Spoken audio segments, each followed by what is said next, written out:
ओम शांति। ओम शांति। आज की तारीख है 9 दिसंबर 2022।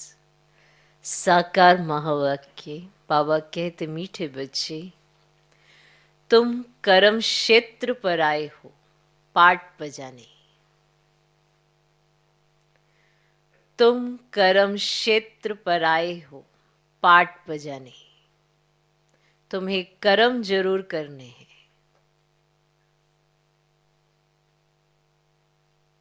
आत्मा का स्वधर्म शांति है। आत्मा का स्वधर्म शांति है। इसीलिए शांति नहीं मांगनी है, स्वधर्म में टिकना है। आत्मा का स्वधर्म शांति है, इसलिए शांति नहीं मांगनी है, स्वधर्म में टिकना है। आज का प्रश्न, बने बनाए ड्रामा को जानते हुए भी बाप तुम्हें कौन सी बात नहीं बतलाते?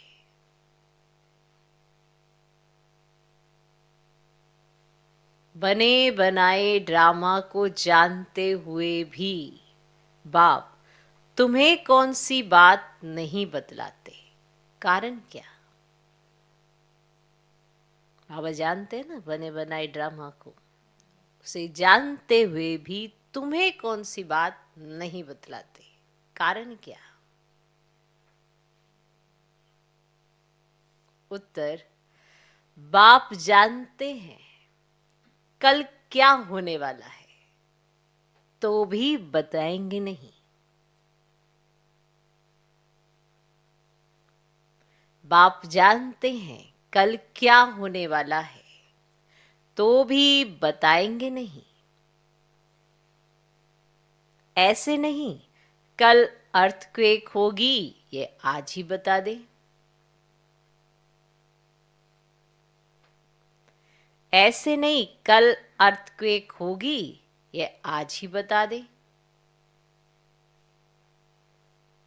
अगर बतला दे तो ड्रामा रियल न रहे। अगर बतला दे तो ड्रामा रियल ना रहे। तुम्हें सब कुछ साक्षी होकर देखना है। तुम्हें सब कुछ साक्षी होकर देखना है। अगर पहले से ही पता हो, अगर पहले से ही पता हो, तो उस समय तुम्हें बाप की याद भी भूल जाएगी। अगर पहले से ही पता हो तो उस समय तुम्हें बाप की याद भी भूल जाएगी। पिछाड़ी की सीन देखने के लिए तुम्हें महावीर बनना है।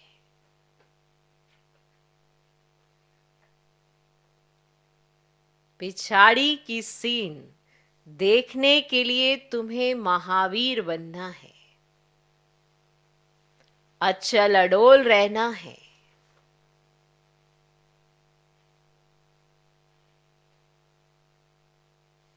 बाप की याद में शरीर छोड़ें। बाप की याद में शरीर छोड़ें, इसके लिए परिपक्व अवस्था बनानी है। बाप की याद में शरीर छोड़ें, इसके लिए परिपक्व अवस्था बनानी है। ओके। ओम शांति। ओम शांति का अर्थ बच्चों को समझाया है, समझाया है। मनुष्य कहते हैं मन की शांति चाहिए, वह कैसे मिले? इस पर शायद एक किताब छपी हुई है। बाप ने बच्चों को समझाया है। तुम भी कहते हो ओम शांति, कहते हो। अब इसका अर्थ क्या है? कोई तो ओम का अर्थ भगवान समझते हैं, बाप भी कहते हैं ओम शांति, ओम शांति कहते हैं ना। ओम अर्थात अहम माना मैं आत्मा, पीछे फिर कहते हैं मेरा शरीर। तो आत्मा खुद ही कहती है ओम शांति। मेरा स्वधर्म है ही शांत, और रहने का स्थान भी निर्वाण धाम, शांति धाम है। आत्मा खुद अपना परिचय देती कि मैं शांत स्वरूप हूं, तो फिर ये पूछने की दरकार ही नहीं रहती कि मन को शांति कैसे मिले। बाप भी कहते हैं ओम शांति। मैं भी परमात्मा हूं, तुम सब बच्चों का बाप हूं, शांति धाम में रहने वाला हूं। तुम आत्माओं ने यहां शरीर धारण किया है पाठ बजाने, फिर मन की शांति का तो प्रश्न ही नहीं उठ सकता। ओम का अर्थ भी कोई नहीं जानता, इसीलिए धक्के खाते रहते हैं मन की शांति के लिए। आत्मा जब अशरीरी है तो है ही शांत। शरीर में आने से कर्मेंद्रियां जरूर काम करेंगी, कर्म क्षेत्र पर जरूर काम करना पड़ता है, तो शांति पर कोई किताब बनाने की दरकार नहीं। अब यह तो सेकंड की बात है समझने की। आत्मा खुद ही कहती है ओम शांति। बाकी क्या चाहिए? कहां से शांति आएगी? आत्मा का देश शांति धाम है, अभी तो वहां जाकर बैठेंगे नहीं। पाठ जरूर बजाना है। वैसे ही परम पिता परमात्मा से जीवन मुक्ति पाने के लिए कोई किताब आदि की दरकार ही नहीं। अब यह तो सेकंड की बात है। किताब भक्ति मार्ग में बनाते हैं, ना कि ज्ञान मार्ग में। फिर भी बाहर वालों को समझाने के लिए रियलिटी की जो समझानी है, सच्चे मन की शांति पर, सच्ची गीता पर लिखना पड़ता है। नहीं तो बुद्धि कहती है अपने को आत्मा निश्चय करो, सुख धाम और शांति धाम को याद करो, तो अंतमति सुगति हो जाएगी। बाकी यहां थोड़ी मन की शांति हो सकती है। शांति धाम तो है निर्वाण धाम, जहां बाप भी रहते हैं और हम आत्माएं भी रहती हैं। रुद्र माला भी कहते हैं, तो रुद्र ज्ञान यज्ञ भी एक ही है। अब ज्ञान सागर बाप ये ज्ञान सुना सकते हैं, बाकी ज्ञान तो बहुत प्रकार का है। साइंस का भी ज्ञान, कारीगरी का भी ज्ञान होता है, परंतु वह है व्यवहार की बातें। तो ज्ञान से मनुष्य बहुत अक्लमंद बनते हैं। अभी तुम बच्चों को सृष्टि के आदि मध्य अंत की नॉलेज मिली है? मिली है। अब यह पाठशाला है, यहाँ पढ़ाया जाता है, और बाप है ज्ञान का सागर, उनको सब नॉलेज है। सब वेद शास्त्र आदि को जानते हैं। राइट रोंग, झूठ सच क्या है वह मैं समझाता हूं। ठीक है, अब बताओ सच क्या है? सर्वव्यापी कहना यह सच है? मैं तो तुम्हारा बाप हूं। सर्वव्यापी से तो कोई ज्ञान ही ना मिल सके, पुरुषार्थ तो हो ही ना सके। सर्वव्यापी होकर क्या करें? खुद मालिक हैं भगवान, तो कभी पतित होता ही नहीं। अब भगवान तो पतित नहीं होता ना, जो उसको यहाँ पे बंधना पड़े। भगवान तो पतित होता नहीं, वह तो जब चाहे तब वापस चला जाए। अब यहां तो पतित है, इसलिए वापस कोई जा ना सके। पतित बनने से सारा ज्ञान उड़ जाता है, बुद्धि मलिन हो जाती है, योग नहीं लगता, याद में विघ्न पड़ जाते हैं। इसलिए कोई भी पाप कर्म नहीं करना चाहिए। याद भी जरूर करना है, बाप के बिगर पुराने पाप कट नहीं सकते। ऐसे नहीं हरिद्वार में रहने से कोई पाप कट सकते हैं, नहीं, पाप तो करते रहते हैं। साधु संतों को अगर पता होता कि हमारा घर शांति धाम है तो वहां से होकर आते। बाबा तुमको सब साक्षात्कार कराते हैं, गोया तुम होकर आए हो। अब भक्ति मार्ग में भी साक्षात्कार होता है दिव्य दृष्टि से। तुम जब सतयुग में हो तो इन आंखों से लक्ष्मी नारायण को देखेंगे, अब वह भी तुमको देखेंगे, तुम देखेंगे तो वह भी तुमको देखेंगे। तो अभी साक्षात्कार में देखते हो। और बाबा के पास दिव्य दृष्टि की चाबी है, बाबा के पास है, एक ही चीज तो उसके पास है, वो भी तुमको दे दे तो बाबा के पास दिव्य दृष्टि की चाबी है, वे और किसको मिल ना सके। बाबा ने समझाया है ये चाबी मैं किसको भी नहीं देता हूं। बड़े कहते हैं चाहिए चाहिए, हाँ मैं किसको भी नहीं देता हूँ। हाँ इनकी एवज में मैं फिर स्वर्ग की राजा ही नहीं करता हूँ, ठीक है ना, तो तराजू इक्वल रखते हैं ना। मेरे पास दिव्य दृष्टि की चाबी और मैं देखो स्वर्ग की राजा ही नहीं करता। तुम विश्व के मालिक बनते हो, मैं नहीं बनता हूँ। तो भक्ति मार्ग में जो साक्षात्कार करते हैं वह भी मूर्ति से थोड़े ही होता है, मूर्ति में थोड़ी ही ताकत है। जो भक्ति मार्ग में साक्षात्कार होता है वह भी मूर्ति में थोड़ी ताकत है। वो कौन कराता है? बाबा कराता है। जितने भी साक्षात्कार होते हैं वो सब शिव बाबा कराते हैं कि भगवान एक है और वही सबको साक्षात्कार कराते हैं। जैसी जिसकी भावना वो वैसा साक्षात्कार कर लेता है और वो सोचता है कि जिसका मैंने साक्षात्कार किया उसने मुझे साक्षात्कार कराया। तो वो कितने वंडर है। कराने वाला कौन? और देखते मूर्ति को, सोचते इन्होंने कराया। कोई हनुमान का, कोई गणेश का, कोई देवी का, किसका भी साक्षात्कार करें उस मूर्ति ने थोड़ा कराया। किसने कराया? शिव बाबा ने साक्षात्कार कराया। वंडर है।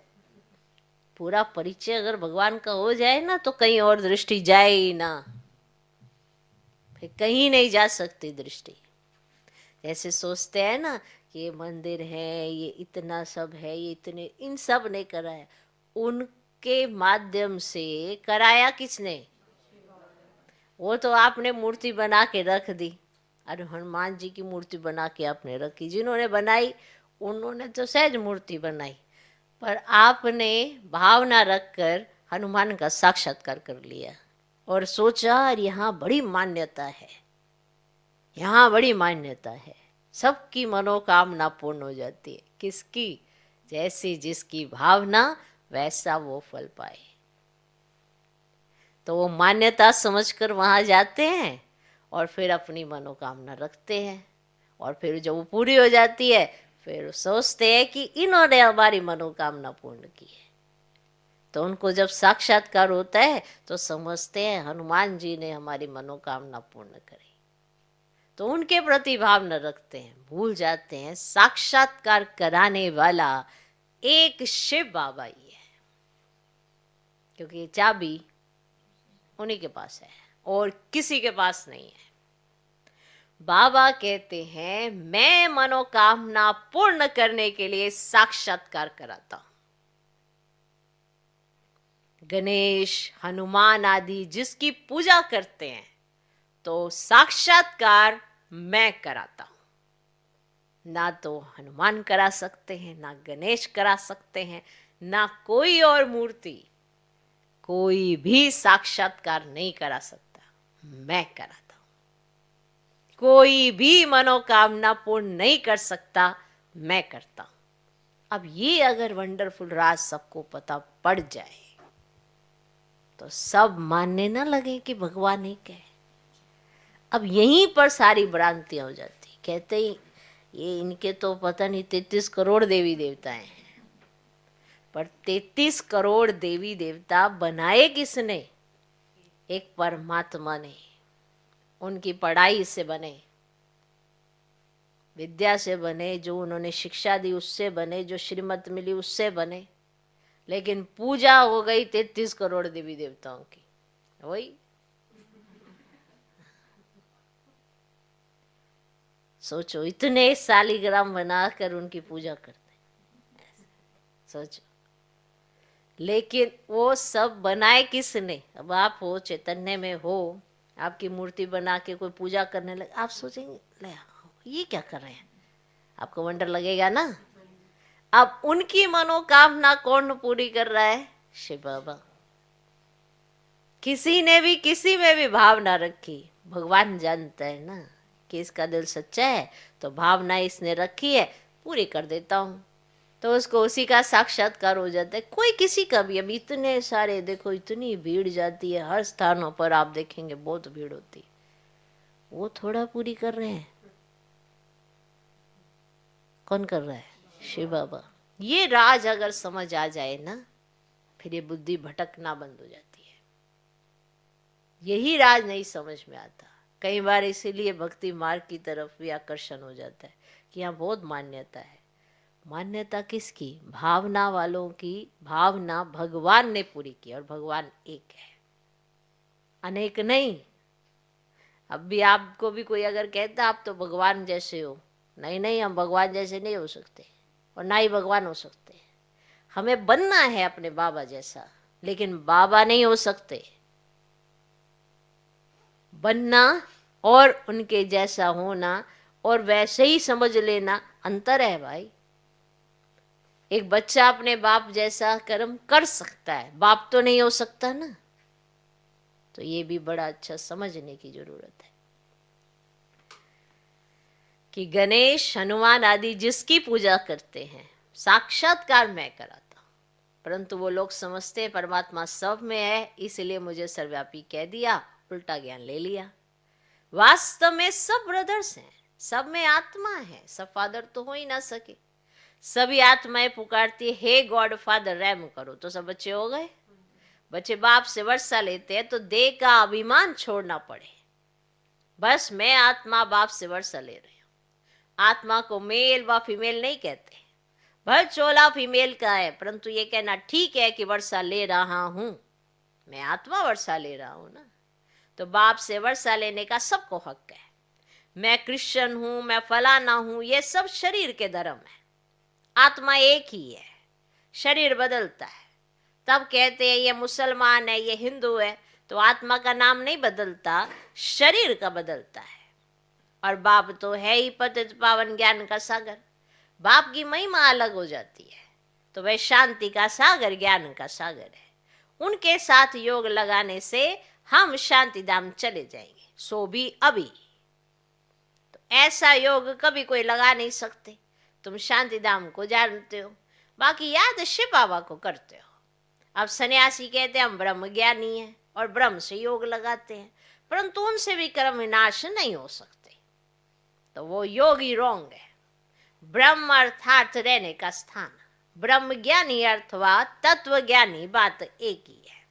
तो बाप कहते ये उन्हों का भ्रम है, वो समझते बात एक ही है, तो यह उन्हों का भ्रम है। पतित पावन ब्रह्म नहीं हो सकता है, तो आत्माओं का बाप शिव है, उनको ही पतित पावन कहा जाता है। तो बाकी वापस तो कोई जा ही नहीं सकते। सभी को सतो प्रधान से तमो प्रधान बनना ही है।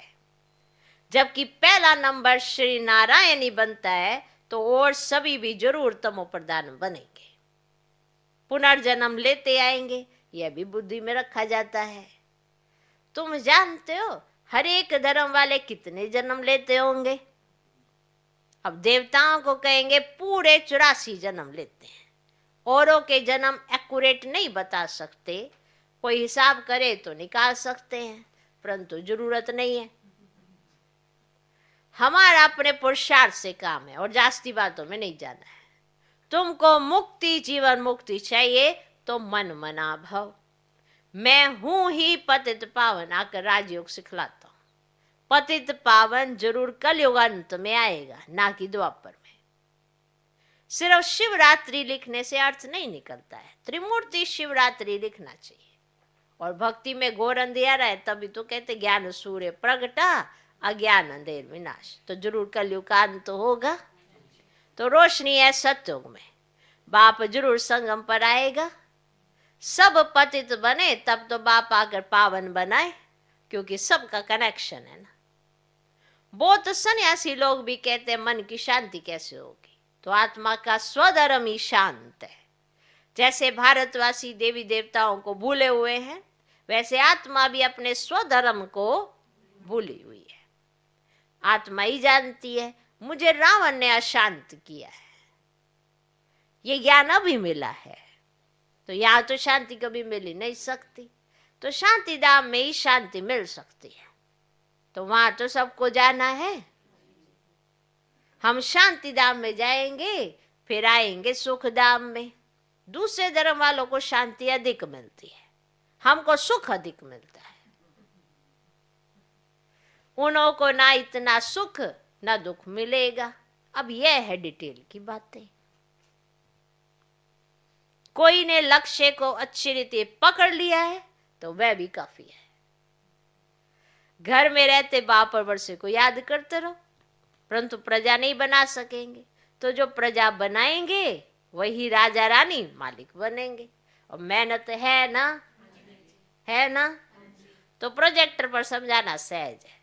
बड़े बड़े आदमियों को निमंत्रण दे, उन्हों को समझाना चाहिए तुम बच्चे बहुतों का कल्याण कर सकते हो।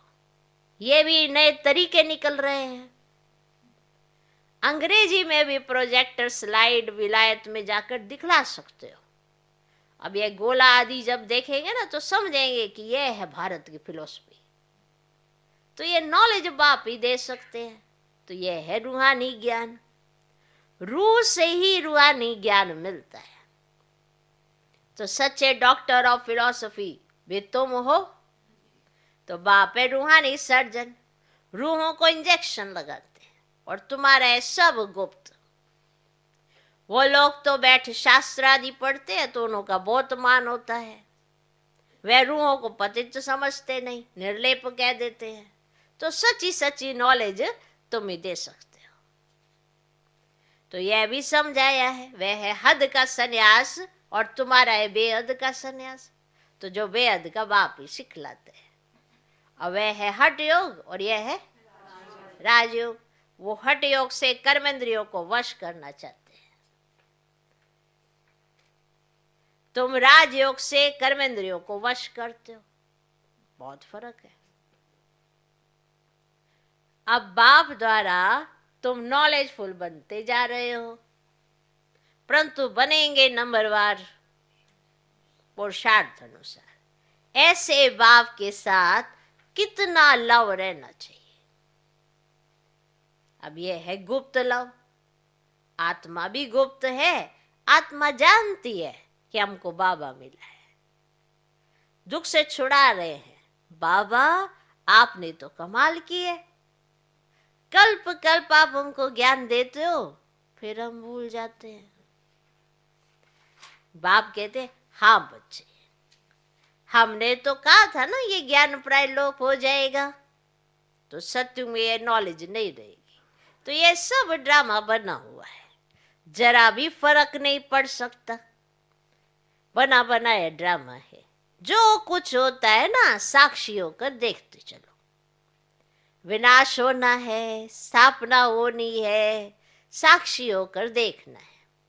समझो कल अर्थक्वेक होती है तो ऐसे नहीं मैं बताऊंगा कि यह होना है, फिर तो सब प्रबंध कर ले, है ना। साक्षी होकर देखते चलो। तो मूल बात है मुझे याद करो, नहीं तो मुझे भी भूल जाएंगे। तुम बच्चों को महावीर बनना है। महावीर महावीरनी को God of knowledge, goddess of knowledge कहा जाता है। तो गॉड ही योग सिखलाएंगे, महावीर बनाते हैं ना। किसने सिखाया आपको योग, है ना।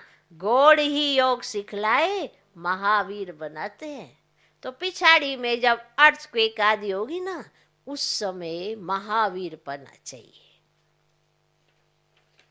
अभी तो तुम पुरुषार्थी हो, अचल अडोल रहना पड़े और साथ साथ बाबा की याद में मरे तो बहुत अच्छा।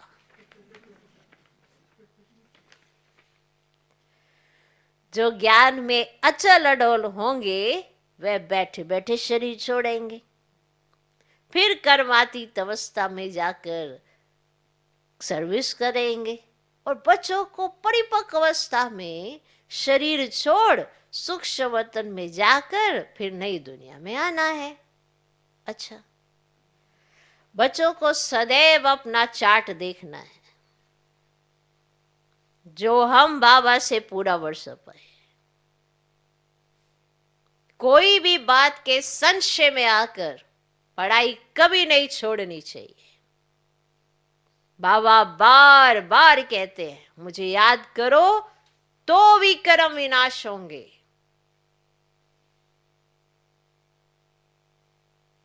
अच्छा, मीठे मीठे सिकिलधे बच्चों प्रति माता पिता बाप दादा का याद प्यार और गुड मॉर्निंग। रूहानी बाप की रूहानी बच्चों को नमस्ते।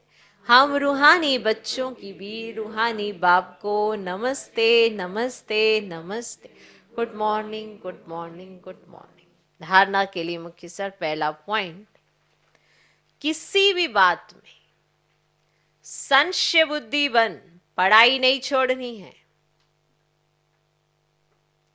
किसी भी बात में संशय बुद्धि बन पढ़ाई नहीं छोड़नी है। अपनी स्थिति अचल अडोल बनानी है। किसी भी बात में संशय बुद्धि बन पढ़ाई नहीं छोड़नी है। अपनी स्थिति अचल अडोल बनानी है। एक बाप से सच्चा लव रखना है। किसी भी बात में संशय बुद्धि बन पढ़ाई नहीं छोड़नी है। अपनी स्थिति अचल अडोल बनानी है। एक बाप से सच्चा लव रखना है। दूसरा पॉइंट, अपना टाइम विस्तार की बातों में वेस्ट नहीं करना है। अपना टाइम विस्तार की बातों में वेस्ट नहीं करना है।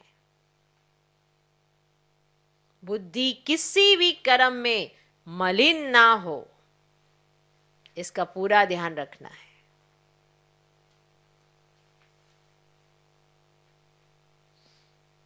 बुद्धि किसी भी कर्म में मलिन ना हो, इसका पूरा ध्यान रखना है।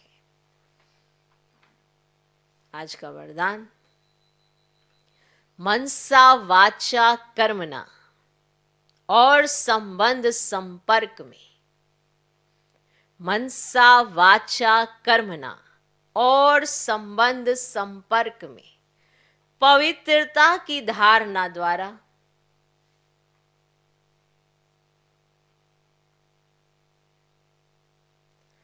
परम पूज्य आत्मा भव।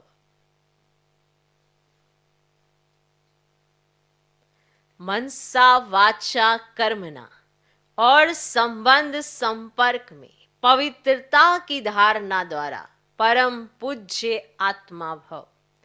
पवित्रता सिर्फ ब्रह्मचर्य नहीं, लेकिन मनसा संकल्प में भी किसी के प्रति नेगेटिव संकल्प नहीं हो। बोल में भी कोई ऐसे शब्द ना निकले। संबंध संपर्क भी सबसे अच्छा हो।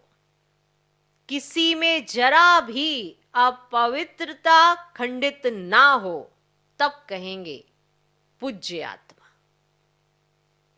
तो पवित्रता के फाउंडेशन को चेक करो। सदा स्मृति में रहे कि मैं परम पवित्र पूज्य आत्मा इस शरीर रूपी मंदिर में विराजमान हूं। कोई भी व्यर्थ संकल्प मंदिर में प्रवेश कर नहीं सकता। सदा स्मृति में रहे कि मैं परम पवित्र पूज्य आत्मा इस शरीर रूपी मंदिर में विराजमान हूं। कोई भी व्यर्थ संकल्प मंदिर में प्रवेश कर नहीं सकता। इसीलिए अपने कानों का हमेशा ध्यान रखना और अपने संकल्पों पर अटेंशन देना, किस तरह के संकल्प हैं, क्योंकि ये मंदिर है, आत्मा मूर्ति इसमें बैठी है, मैं परम पवित्र पूज्य आत्मा हूं, मंदिर में विराजमान हूं, तो कोई भी व्यर्थ संकल्प मंदिर में प्रवेश कर नहीं सकता। अगर इस धारणा को इतना पक्का कर लिया जाए तो पवित्रता की मूर्त बनने में ज्यादा देर नहीं लगेगी। आज का स्लोगन, अपने भविष्य को स्पष्ट देखने व जानने के लिए संपूर्णता की स्थिति में स्थित रहो। अपने भविष्य को स्पष्ट देखने व जानने के लिए संपूर्णता की स्थिति में स्थित रहो।